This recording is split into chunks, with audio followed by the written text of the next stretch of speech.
In outer space, two astronauts are working outside a space shuttle, carefully repairing parts of the craft while they talk and float in orbit. While they focus on their task, both of them suddenly begin to twitch and behave strangely. Something unknown and unsettling slowly appears near the shuttle. You gentlemen do realize sequential cooling units are incapable of replacing themselves. The scene then shifts to three friends named Rob, Charlie, and Brendan, who are driving together. They are heading to pick up Rob's girlfriend Cara and her friend Annie. Rob has been planning to introduce Charlie to Annie, hoping that Charlie might start a new relationship and finally move on from his former girlfriend.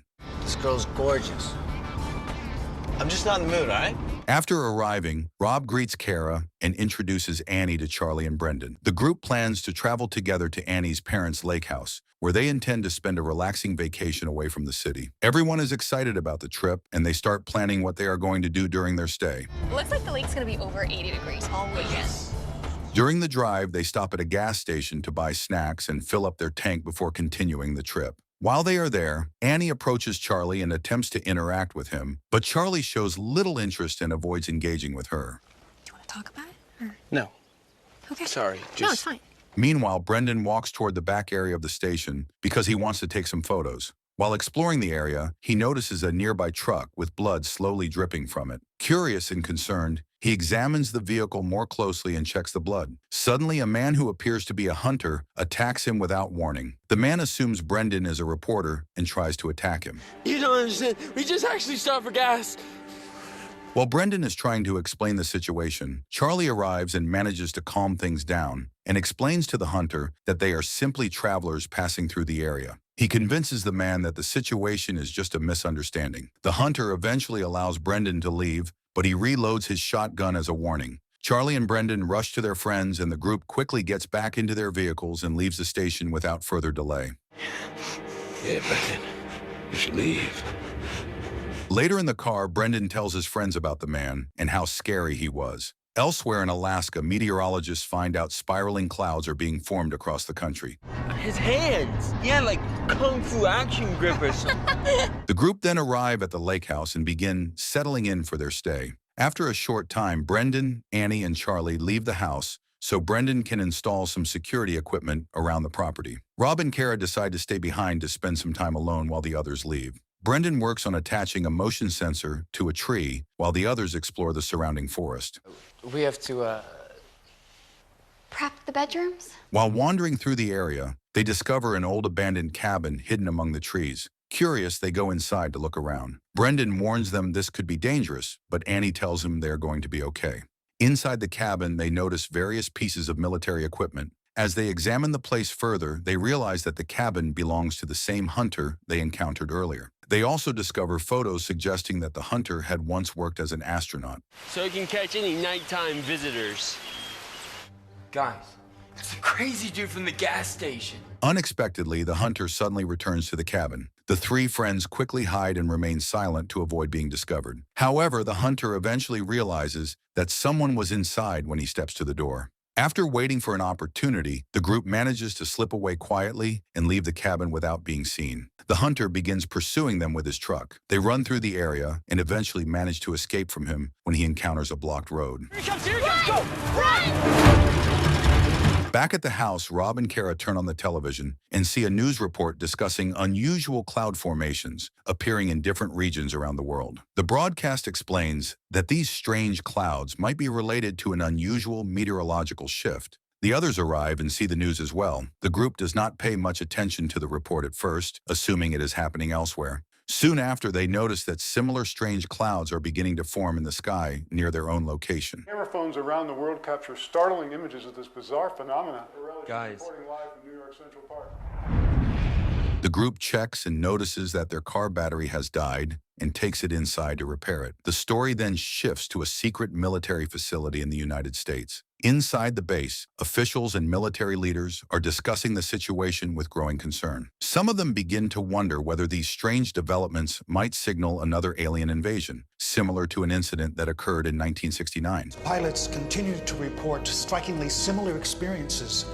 Rob finds out that someone deliberately shorted out the battery, and Charlie assumes it might be the hunter. To avoid worrying the group, they decide not to tell them. At the same time, the hunter is shown outside preparing the area around his cabin. He digs several holes in the ground, setting up traps as if he expects something dangerous to arrive. Okay, don't mention anything about this to the girls, yeah?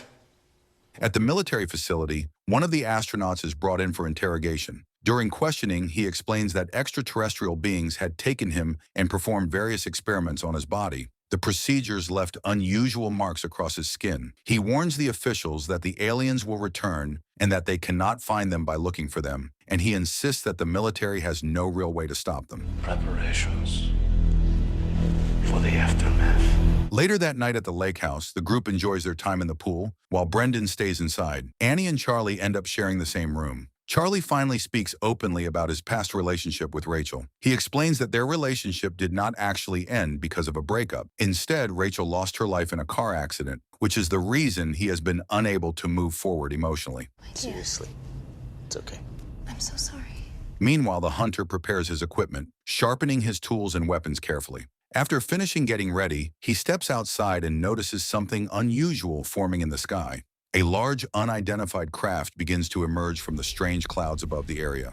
The vessel releases several drones that descend toward the ground. The craft also emits a powerful frequency that causes the hunter to tremble uncontrollably. At the same moment, the astronaut inside the military base experiences the same reaction. The signal allows the aliens to detect the locations of the people who were previously experimented on. You'll be perfectly safe in this facility. Back at the lake house, Cara notices an alien drone landing nearby. The sight causes her to freeze in place. Rob approaches her to see what is wrong, but she suddenly loses consciousness and collapses. The others gather around her with concern, but after a short time, she wakes up and appears confused, unable to remember what happened. Please come here! What's wrong with her? I have no idea. She was just standing by the window. Around this time, Brendan checks the security system he installed earlier. He tells the group that one of the motion sensors captured a photograph of something unusual. The image shows a strange figure with glowing eyes moving near the property. A closer image appears on the screen, revealing that the figure is actually the hunter, whose eyes now appear unnaturally bright. I knew that dirtbag was behind this. Thanks to you, Brendan. Guys. Concerned for their safety, Rob goes outside to his car to retrieve a gun. Annie and Cara decide to call Cara's mother, but they find out there is no signal. While walking back toward the house, Rob notices a strange alien creature hiding underneath the structure. Alarmed, he tries to shoot it and rushes back inside to warn the others. Soon afterward, the rest of the group also sees the alien moving past the windows of the house. Baby, tell us. Look, I don't know what it was, okay? They quickly turn off all the lights and gather around a map to plan a way to escape. During the tense moment, Charlie suddenly hears the sound of glass breaking somewhere in the kitchen. The group cautiously moves toward the kitchen to investigate and discovers that a red drone-like creature has entered the house. Outside, the hunter watches the scene from a distance. The drone floats silently inside, but it does not attack anyone and soon drifts back out of the house. Take this dirt road and keep our headlights off. We'll be there in like 5 minutes. Some kind of drone? After it leaves, Rob instructs Annie and Brendan to go to the garage and grab the battery they were charging and head to the car. Rob and Charlie go to check on Cara. When they arrive, they realize she has gone from the place where Rob left her. The alien suddenly enters the house. Rob and Charlie panic and hide from the creature. Rob fires his gun at the creature in fear, but the shot accidentally strikes Cara instead. They rush to the garage carrying her. The group is devastated to see her like that. Rob breaks down in tears trying to help her, but he cannot. She passes away instantly. Rob refuses to believe it, but Charlie tells him she is gone and they need to plan how to escape. I don't see anything. Overcome with anger and shock, Rob turns his gun toward the others. He orders them to run so they can distract the alien while he uses the car to escape. While Rob is distracted by the red drone-like creature, Charlie quickly intervenes, disarming him and knocking him unconscious. Charlie, Annie, and Brendan then fix the battery, take the car, and try to escape. However, Rob regains consciousness and interferes, causing the vehicle to crash. After the crash, Rob angrily confronts them for leaving him behind. At that moment, the UFO appears. A beam of light shines down from the craft, lifting Rob into the air and pulling him up into the alien vessel.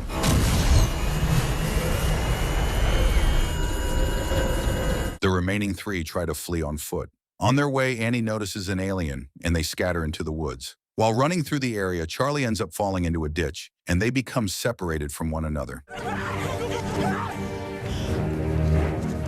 Charlie and Annie take cover behind a large rock while Brendan struggles nearby. Annie helps clean up Charlie's wound. During the chaos, Brendan's leg becomes trapped in a bear trap that the hunter had set earlier. Charlie and Annie rush to help him, but the metal jaws of the trap remain tightly locked around his leg. While Charlie stays with Brendan, Annie decides to run to the hunter's nearby cabin to call for help. Inside the cabin, Annie manages to reach the army through the radio. The operator asks for her location and instructs her to head toward the nearest boat where a rescue team can extract them. East of, Richfield Road? Annie feels relieved after hearing that help is supposedly on the way. Before leaving the cabin, she suddenly notices an alien creature inside the cabin. Terrified, she runs back to her friends.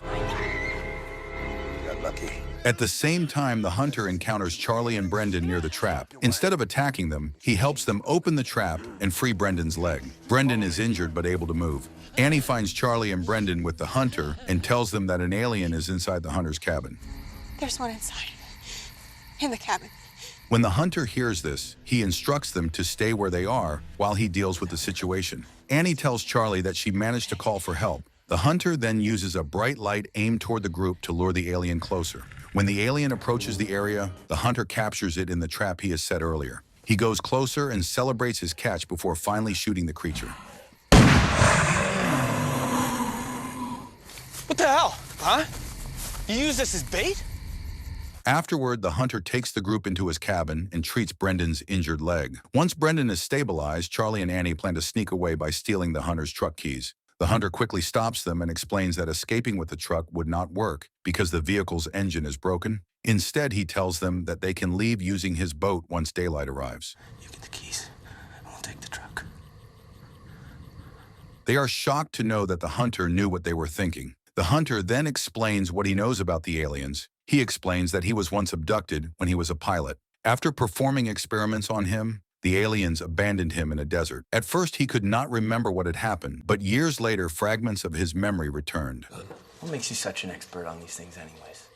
To wake up and find myself face down in a deserted land 2,000 miles away. To prove his story, he shows the group the scars left on his body from the experiments. He tells them that these extraterrestrials visited Earth thousands of years ago and began abducting humans in order to modify them. Ever since then, they have been running test abductions in preparation for tonight. For the last 60 years, they've been conducting test runs. He demonstrates strange telekinetic abilities that he developed several years earlier. According to him, these experiments played a role in the development and evolution of humans. He believes they were the reason for human evolution. He assumes that humans were an inferior species to them, like the animals on Earth are to us, and that they used humans to conduct whatever experiments they wanted. Guess I figure we pretty much the same to them. They ask why he had not said anything about tonight if he knew about this. He explains that when he tried telling others about his experiences, nobody believed him, and they treated him as if he were insane. Because of that, he chose to live in isolation. They told me I was having a transformation in my sense of reality. The hunter then leaves the cabin briefly to retrieve the alien he killed earlier. While he is gone, Charlie and Annie talk quietly. Charlie reveals the truth about Rachel's death. He explains that he had been driving the car when the accident happened. He tried to save Rachel after the crash, but she was trapped inside the vehicle before it exploded. Annie listens and comforts him while he shares the painful memory. I couldn't get her out in time. The hunter eventually returns, carrying the alien's body in a bag. Inside the cabin, he begins cutting the creature open to study it while Charlie watches. The moment is interrupted when the alien creatures appear again. The hunter tells them to stay inside and goes out to fight them off. A spacecraft appears overhead again. A beam of light suddenly reaches down and captures Brendan, pulling him away and abducting him. At the same time, another alien forces its way into the cabin. Charlie and Annie hide and slip out through the back exit. Outside, the hunter protects them by firing at the alien from a distance. Eventually, he runs out of ammunition. Knowing he cannot hold the creature off much longer, he tells Charlie and Annie to escape using his boat and hands them the keys. What you waiting for? What, a goodbye kiss or something? Charlie questions why the aliens are chasing them. The hunter explains that the aliens are not truly after the others. They are actually searching for him because he was one of their original experiments. You might want to get out of here while you still can. Wait, you coming? Charlie and Annie run toward the boat. When they reach it, Charlie becomes worried that being out on the open water might make them easier targets for abduction. Annie disagrees and boards the boat. Soon she begins having trouble breathing because of her asthma and realizes she left her inhaler behind. Charlie quickly returns to her and gives her the inhaler. After using it, Annie thanks him and begins to calm down. At that moment, she notices a bright light approaching in the sky. At first, she believes it might be an Army helicopter arriving to rescue them. Instead, the light reveals itself to be the alien spacecraft. A beam of light shines down and lifts both of them into the air, pulling them up into the UFO. Later, Charlie regains consciousness inside a strange, water-filled pod. As he looks around, he realizes that many similar pods surround him. Numerous drone-like creatures float nearby, monitoring the chamber. Charlie manages to escape from his pod and begins moving through the interior of the vessel. Soon he hears Annie screaming somewhere inside the structure. Following the sound, Charlie moves deeper into the alien craft until he discovers Brendan connected to a machine, restrained and surrounded by cables and equipment. Brendan tells him he is now fixed and his leg does not hurt anymore. My leg, it doesn't hurt anymore. Charlie attempts to help Brendan, but as he gets closer, he realizes something horrifying. Brendan's lower body is gone, and the remaining part of his body is connected directly into alien machinery through cables attached underneath him. Shocked and overwhelmed, Charlie backs away from the scene.